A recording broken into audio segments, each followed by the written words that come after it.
شروع اللہ کا نام لے کر جو بڑا مہربان نہایت رحم والا ہے۔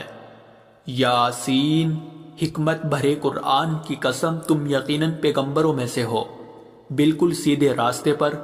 یہ قرآن اس ذات کی طرف سے اتارا جا رہا ہے جس کا اقتدار بھی کامل ہے، جس کی رحمت بھی کامل، تاکہ تم ان لوگوں کو خبردار کرو جن کے باپ داداؤں کو پہلے خبردار نہیں کیا گیا تھا، اس لیے وہ غفلت میں پڑے ہوئے ہیں۔ حقیقت یہ ہے کہ ان میں سے اکثر لوگوں کے بارے میں بات پوری ہو چکی ہے، اس لیے وہ ایمان نہیں لاتے۔ ہم نے ان کے گلوں میں توق ڈال رکھے ہیں جو ٹھوڑیوں تک پہنچے ہوئے ہیں، اور اس وجہ سے ان کے سر اوپر کو اٹھیرے گئے ہیں، اور ہم نے ایک آڑ ان کے آگے کھڑی کر دی ہے اور ایک آڑ ان کے پیچھے کھڑی کر دی ہے، اور اس طرح انہیں ہر طرف سے ڈھانک لیا ہے، جس کے نتیجے میں انہیں کچھ سجائی نہیں دیتا۔ اور ان کے لیے دونوں باتیں برابر ہے، چاہے تم انہیں خبردار کرو یا خبردار نہ کرو، وہ ایمان نہیں لائے گے۔ تم تو صرف ایسے شخص کو خبردار کر سکتے ہو جو نصیحت پر چلے اور خدا رحمان کو دیکھے بغیر اس سے ڈرے، چنانچہ ایسے شخص کو تم مغفرت اور باعزت اجر کی خوشخبری سنا دو۔ یقیناً ہم ہی مردوں کو زندہ کریں گے، اور جو کچھ عمل انہوں نے آگے بھیجے ہیں ہم ان کو بھی لکھتے جاتے ہیں، اور ان کے کاموں کی جو اثرات ہیں ان کو بھی، اور ہم نے ایک واضح کتاب میں ہر چیز کا احاطہ کر رکھا ہے۔ اور اے پیغمبر، تم ان کے سامنے ایک بستی والوں کی مثال پیش کرو جب ان کے پاس رسول آئے تھے۔ جب ہم نے ان کے پاس شروع میں 2 رسول بھیجے تو انہوں نے دونوں کو جھٹلا دیا، پھر ہم نے ایک تیسرے کے ذریعے ان کی تائید کی، اور ان سب نے کہا کہ یقین جانو ہمیں تمہارے پاس رسول بنا کر بھیجا گیا ہے۔ انہوں نے کہا تمہاری حقیقت اس کے سوا کچھ بھی نہیں ہے کہ تم ہم جیسے ہی آدمی ہو، اور خدا رحمان نے کوئی چیز نازل نہیں کی ہے، اور تم سراسر جھوٹ بول رہے ہو۔ ان رسولوں نے کہا ہمارا پروردگار خوب جانتا ہے کہ ہمیں واقعی تمہارے پاس رسول بنا کر بھیجا گیا ہے، اور ہماری ذمہ داری اس سے زیادہ نہیں ہے کہ صاف صاف پیغام پہنچا دے۔ بستی والوں نے کہا ہم نے تو تمہارے اندر نحوست محسوس کی ہے، یقین جانو اگر تم باز نہ آئے تو ہم تم پر پتھر برسائے گی اور ہمارے ہاتھوں تمہیں بڑی دردناک سزا ملے گی۔ رسولوں نے کہا تمہاری نحوست خود تمہارے ساتھ لگی ہوئی ہے، کیا یہ باتیں اس لیے کر رہے ہو کہ تمہیں نصیحت کی بات پہنچائی گئی ہے؟ اصل بات یہ ہے کہ تم خود حد سے گزرے ہوئے لوگ ہو۔ اور شہر کے پلے علاقے سے ایک شخص دوڑتا ہوا آیا، اس نے کہا اے میری قوم کے لوگوں، ان رسولوں کا کہنا مان لو، ان لوگوں کا کہنا مان لو جو تم سے کوئی اجرت نہیں مانگ رہے اور وہ صحیح راستے پر ہے، اور بھلا میں اس ذات کی عبادت کیوں نہ کروں جس نے مجھے پیدا کیا ہے، اور اسی کی طرف تم سب کو واپس بھیجا جائے گا۔ بھلا کیا اسے چھوڑ کر میں ایسوں کو معبود مانوں کہ اگر خدا رحمان مجھے کوئی نقصان پہنچانے کا ارادہ کر لے تو ان کی سفارش میرے کسی کام نہ آئے، اور نہ وہ مجھے چھڑا سکے۔ اگر میں ایسا کروں گا تو یقیناً میں کھلی گمراہی میں مبتلا ہو جاؤں گا۔ میں تو اپنے پروردگار پر ایمان لا چکا، اب تم بھی میری بات سن لو۔ آخر کار بستی والوں نے اسے قتل کر دیا، اور اللہ کی طرف سے اس سے کہا گیا کہ جنت میں داخل ہو جاؤ۔ اس نے جنت کی نعمتیں دیکھ کر کہا کہ کاش میری قوم کو معلوم ہو جائے کہ اللہ نے کس طرح میری بخشش کی ہے اور مجھے باعزت لوگوں میں شامل کیا ہے۔ اور اس شخص کے بعد ہم نے اس کی قوم پر آسمان سے کوئی لشکر نہیں اتارا، اور نہ ہمیں اتارنے کی ضرورت تھی، وہ تو بس ایک ہی چنگھاڑ تھی جس سے وہ ایک دم بجھ کر رہ گئے۔ افسوس ہے ایسے بندوں کے حال پر، ان کے پاس کوئی رسول ایسا نہیں آیا جس کا وہ مذاق نہ اڑاتے رہے ہو۔ کیا انہوں نے نہیں دیکھا کہ ان سے پہلے ہم نے کتنی قوموں کو اس طرح ہلاک کر چکے ہیں کہ وہ ان کے پاس لوٹ کر نہیں آتے؟ اور یہ جتنے لوگ ہیں ان سبھی کو اکٹھا کر کے ہمارے سامنے حاضر کیا جائے گا، اور ان کے لیے ایک نشانی وہ زمین ہے جو مردہ پڑی ہوئی تھی، ہم نے اسے زندگی عطا کی، اور اس نے غلہ نکالا جس کی خوراک یہ کھاتے ہیں، اور ہم نے اس زمین میں کھجوروں اور انگوروں کے باغ پیدا کیے، اور ایسا انتظام کیا کہ اس میں سے پانی کے چشمے پھوٹ نکلے تاکہ یہ اس کی پیداوار میں سے کھائے، حالانکہ اس کو ان کے ہاتھوں نے نہیں بنایا تھا۔ کیا پھر بھی یہ شکر نہیں کریں گے؟ پاک ہے وہ ذات جس نے ہر چیز کے جوڑے جوڑے پیدا کیے ہیں، اس پیداوار کے بھی جو زمین اگاتی ہے اور خود ان انسانوں کے بھی اور ان چیزوں کی بھی جنہیں یہ لوگ ابھی جانتے تک نہیں ہیں، اور ان کے لیے ایک اور نشانی رات ہے، ہم اس پر سے دن کا چھلکا اتار لیتے ہیں تو وہ یکایک اندھیرے میں رہ جاتے ہیں اور سورج اپنے ٹھکانے کی طرف چلا جا رہا ہے۔ یہ سب اس ذات کا مقرر کیا ہوا نظام ہے جس کا اقتدار بھی کامل ہے، جس کا علم بھی کامل، اور چاند ہے کہ ہم نے اس کی منزل تاب تول کر مقرر کر دی ہے، یہاں تک کہ وہ جب ان منزلوں کے دورے سے لوٹ کر آتا ہے تو کھجور کی پرانی ٹہنی کی طرح پتلا ہو کر رہ جاتا ہے۔ نہ تو سورج کی مجال ہے کہ وہ چاند کو جا پکڑے، اور نہ رات دن سے آگے نکل سکتی ہے،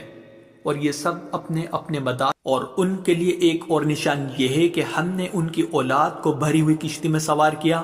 اور ہم نے ان کے لیے اسی جیسی اور چیزیں بھی پیدا کی جن پر یہ سواری کرتے ہیں، اور اگر ہم چاہیں تو انہیں غرق کر ڈالے، جس کے بعد نہ تو کوئی ان کی فریاد کو پہنچے اور نہ ان کی جان بچائی جا سکے۔ لیکن یہ سب ہماری طرف سے ایک رحمت ہے اور ایک معین وقت تک زندگی کا مزہ اٹھانے کا موقع ہے جو انہیں دیا جا رہا ہے۔ اور جب ان سے کہا جاتا ہے کہ بچو اس عذاب سے جو تمہارے سامنے ہے اور جو تمہارے مرنے کے بعد آئے گا تاکہ تم پر رحم کیا جائے، تو وہ ذرا کان نہیں دھرتے، اور ان کے پروردگار کی نشانیوں میں سے کوئی نشانی ایسی نہیں آتی جس سے وہ منہ نہ موڑ لیتے ہو۔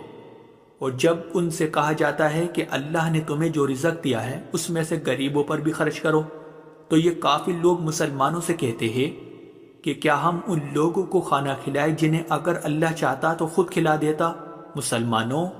تمہاری حقیقت اس کے سوا کچھ بھی نہیں کہ تم کھلی گمراہی میں پڑے ہوئے ہو، اور کہتے ہیں کہ یہ قیامت کا وعدہ کب پورا ہوگا؟ مسلمانوں بتاؤ اگر تم سچے ہو۔ دراصل یہ لوگ بس ایک چنگاڑ کا انتظار کر رہے ہیں جو ان کی حجت بازی کے عین درمیان انہیں آ پکڑے گی، پھر نہ یہ کوئی وصیت کر سکے گے اور نہ اپنے گھر والوں کے پاس لوٹ کر جا سکے گے، اور سور پھونکا جائے گا تو یکایک اپنی قبروں سے نکل کر اپنے پروردگار کی طرف تیزی سے روانہ ہو جائے گے، کہے گے کہ ہائے ہماری کم بختی، ہمیں کس نے ہمارے مرکز سے اٹھا کھڑا کیا ہے؟ جواب ملے گا کہ یہ وہی چیز ہے جس کا خدا رحمان نے وعدہ کیا تھا اور پیغمبروں نے سچی بات کہی تھی، اور کچھ نہیں، بس ایک زور کی آواز ہوگی جس کے بعد یہ سب کے سب ہمارے سامنے حاضر کر دیے جائیں گے۔ چنانچہ اس دن کسی شخص پر کوئی ظلم نہیں ہوگا اور تمہیں کسی اور چیز کا نہیں،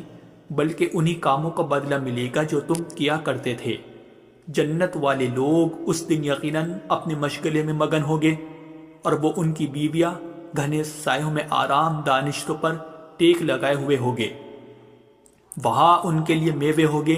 اور انہیں ہر وہ چیز ملے گی جو وہ منگوائے گے۔ رحمت والے پروردگار کی طرف سے انہیں سلام کہا جائے گا، اور کافروں سے کہا جائے گا کہ اے مجرموں، آج تم مومنوں سے الگ ہو جاؤ۔ اے آدم کے بیٹو، کیا میں نے تمہیں یہ تاکید نہیں کر دی تھی کہ تم شیطان کی عبادت نہ کرنا، وہ تمہارا کھلا دشمن ہے، اور یہ کہ تم میری عبادت کرنا، یہی سیدھا راستہ ہے۔ اور حقیقت یہ ہے کہ شیطان نے تم میں سے ایک بڑی خلقت کو گمراہ کر ڈالا، تو کیا تم سمجھتے نہیں تھے؟ یہ ہے وہ جہنم جس سے تمہیں ڈرایا جاتا تھا، آج اس میں داخل ہو جاؤ کیونکہ تم کفر کیا کرتے تھے۔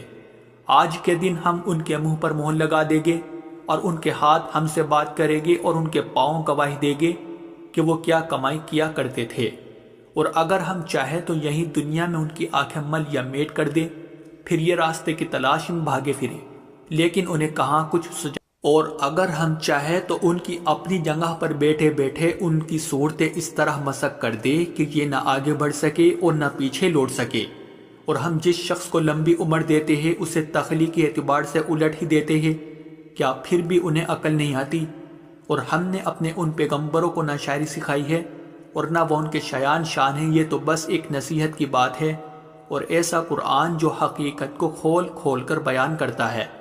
تاکہ ہر اس شخص کو خبردار کرے جو زندہ ہو، اور تاکہ کفر کرنے والوں پر حجت پوری ہو جائے۔ اور کیا انہوں نے یہ نہیں دیکھا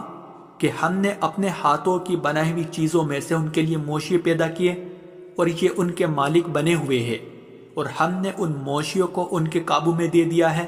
چنانچہ ان میں سے کچھ وہ ہے جو ان کی سواری بنے ہوئے ہیں، اور کچھ وہ ہے جنہیں یہ کھاتے ہیں۔ نیز ان کو ان موشیوں سے اور بھی فائدہ حاصل ہوتے ہیں اور پینے کی چیزیں ملتی ہے،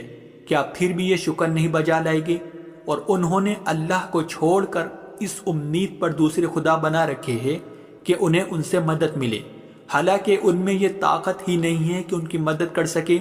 بلکہ وہ ان کے لیے ایک ایسا مخالف لشکر بنے گے جسے قیامت میں ان کے سامنے حاضر کر لیا جائے گا۔ غرض اے پیغمبر، ان کی باتیں تمہیں رنجیدہ نہ کریں، یقین جانو ہمیں سب معلوم ہے کہ یہ کیا کچھ چھپاتے اور کیا کچھ ظاہر کرتے ہیں۔ اور کیا انسان نے یہ نہیں دیکھا کہ ہم نے اسے نطفے سے پیدا کیا تھا، پھر اچانک وہ کھلم کھلا جھگڑا کرنے والا بن گیا۔ ہمارے بارے میں تو وہ باتیں بناتا ہے اور خود اپنی پیدائش کو بھلا بیٹھا ہے، کہتا ہے کہ ان ہڈیوں کو کون زندگی دے گا جب کہ وہ گل چکی ہوگی۔ کہہ دو کہ ان کو وہی زندگی دے گا جس نے انہیں پہلی بار پیدا کیا تھا، اور وہ پیدا کرنے کا ہر کام جانتا ہے۔ وہی ہے جس نے تمہارے لیے سرسبز درخت سے آگ پیدا کر دی ہے، پھر تم ذرا سی دیر میں اس سے سلگانے کا کام لیتے ہو۔ بھلا جس ذات نے آسمانوں اور زمین کو پیدا کیا ہے، کیا وہ اس بات پر قادر نہیں ہے کہ ان جیسوں کو دوبارہ پیدا کر سکے؟ کیوں نہیں، جبکہ وہ سب کچھ پیدا کرنے کی پوری مہرت رکھتا ہے۔